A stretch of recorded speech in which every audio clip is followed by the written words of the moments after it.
তোমার জামাই করবি না? জামাই কখন দিন কিনে এলাম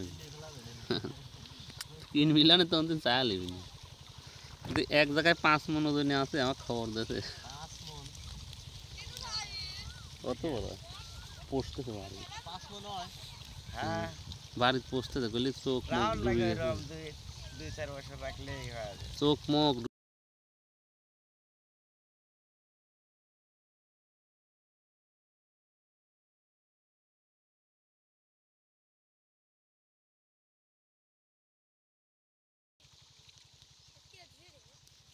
দিলে বিদেশি ইলে ভাই আরো বড় বড়, তাহলে কানও বড় বড়। সাদা পাড়া মারা আছে, সাদা আছে তার মধ্যে আবার কালো উঠছে হ্যাঁ আছে। কান বেঁকা থাকে এরকম কান বড় বড় রাম ছাগলের যেরকম। হ্যাঁ হ্যাঁ হ্যাঁ, এর মধ্যে জাত আছে। হ্যাঁ জাত আছে।